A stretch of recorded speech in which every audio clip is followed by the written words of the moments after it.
What's up guys? This is Alex, back again here with Tiny Kyle. Today, we're talking about a car that we've had for a couple years now. It's a car that we've brought from completely stock all the way up to a full-blown drag car. And that is the 10th gen Honda Civic Si. Over the generations, the Honda Civic Si has been the car that Honda lovers want to buy when they want improved performance, more sportiness, cooler looks, but still maintain that factory Honda reliability, good gas mileage, and overall cheap ownership. That's no different with the 10th gen. There are still a couple things that we've noticed over the ownership of this car and supporting you guys as customers that own this car, things that you should look out for and think to upgrade. Maybe not right away, but as you start to modify and start to really push your car to the limits. The first inherent issue we ran into when we started to add some power to our 10th gen Civic Si was the stock clutch. I want to say it was with just an intake and a flash. We started to notice a small amount of slip in the clutch, and obviously that just got progressively worse as we started to add on power to the car and start to put more power down to the wheels. You want it to be locked. You want it to be yummy. With that, there are factors that will determine exactly how much power your clutch is going to hold. What's the life of it? How well has it been treated in the past? How well are you treating it currently? Are you riding it all the time? Or are you being relatively easy to it? Have you been driving manual cars your entire life and know how to modulate a clutch? All these things are going to be factors that are going to key into the life and the health of your clutch. These cars are insanely popular, so there's all sorts of different aftermarket clutch options for you for your most mild street build or even just a stock replacement, all the way up to twin disc options for your fully built, fully everything, fully all the stuff, drag car application. Another big known issue with the Civic Si was oil dilution. Excess fuel vapors were not being burned all the way off in the combustion process, leading to excessive amounts of fuel in the oil. That's going to be a long-term issue, especially for someone that goes on longer extended oil change intervals. That fuel is going to spend more time in the crankcase, leading to more opportunity for washing out bearings and things of that nature. Honda actually did recognize this issue though and created a technical service bulletin for it. So you're not going to get anything in the mail for it like a recall, but it could be something to check with the dealership to see if they can run your VIN and see if it's been performed. If you're looking to buy one of these cars, or if you own one and you've been servicing it the life of the vehicle and it's something that you haven't done, maybe reach out and mention that technical service bulletin and get it done. The next topic we want to talk about is something that we haven't seen yet with these engines, but we predict will be an issue upcoming, which is carbon buildup. The inherent design of a direct injection engine doesn't allow for the carbon that's built up naturally on the tops of the valves to be washed away like a typical port injection engine would, as that's spraying fuel onto the top of the valves. Direct injection obviously means it's directly into the combustion chamber. So this is an issue that we've seen on pretty much every other direct injection engine out there. It's a long-term issue. It's not something that you'll see it right away. And obviously this engine family is relatively new. So we predict we'll start to see this issue start to pop up a little bit. It's more of a service item that you're gonna wanna take care of. And it also does relate to performance.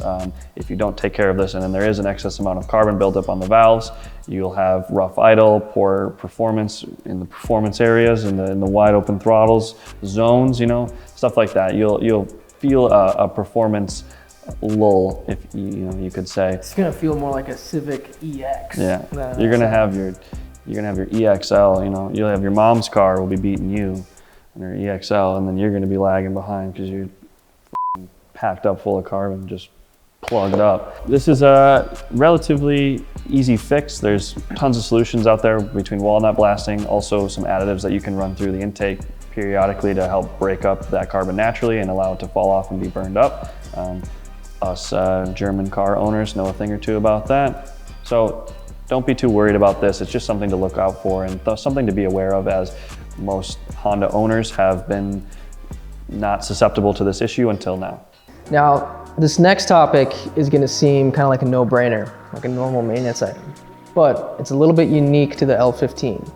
The reason why we bring this up is because Honda built too efficient of a vehicle. Thanks, Honda.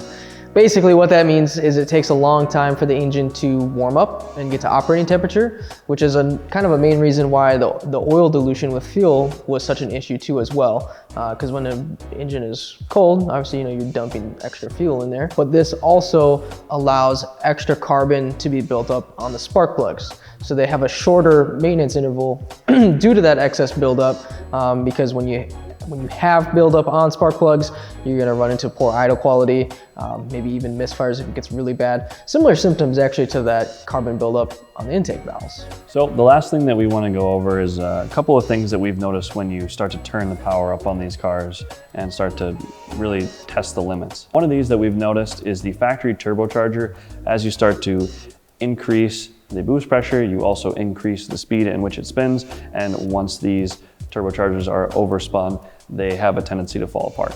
We've seen a number of factory turbochargers with high boost calibrations on them start to eat up the factory turbos just because they're being way overspun. So it's something that you can avoid, and if you are looking to make more power and looking to increase boost pressure significantly, it'd be a good idea to upgrade to either a aftermarket factory location, factory style, factory frame turbochargers. There's plenty of bolt-in, drop-in offerings out there.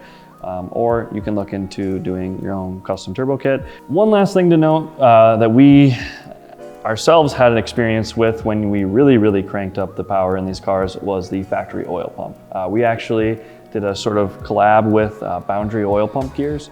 And they made a gear for the L15 engine that we sell. It's a direct drop-in replacement that just ensures that when you start to increase the boost, therefore increase load, and start to rev these engines a little bit higher, we had a few oil pump gear failures. This just ensures that once you really start to put some power down, that you're not gonna see this same failure. And it's a relatively easy install. So if you're putting a motor together for one of these cars, it's really cheap insurance to just have that oil pump gear installed. That way your investment doesn't go down the drain. Overall, Honda made a super reliable and honestly really stout engine here. We've taken a completely stock bottom end L15 to upwards of 500 horsepower with seemingly decent reliability. Is that something I'd recommend to everyone? Absolutely not. But it is within the realm of possibilities. So a lot of the stuff we went over today is honestly small nitpicky maintenance items that would kind of seem obvious, and that's just honestly due to in stock form or not much higher than stock form, these engines are seriously reliable. It's only when you start to really push these things, you'll run into these little roadblocks and little things. But in stock form, it's a fantastic car, and it's honestly still a ton of fun to drive at that like low 200 horsepower level. I don't think you can really beat it too for the price point. Right, it's one of the most affordable enthusiast cars out there with actually a decent amount of features and creature comforts that come along with it. And they look pretty cool. Yeah, like I think personally, this might be a hot take we're gonna throw in here. 11th gen, better than 10th gen. See, I don't think the 11th gen is it, man. Dude, it is it. I'm telling you, dude, that back end's looking, I see that thing drive by, I'm like, damn! So guys, if you like seeing us two buffoons on the camera, be sure to leave us a like, comment, subscribe. Let us know what you guys want to see us talk about next, what next car you want to learn more about, what things to do, things to look out for. Until next time, peace out.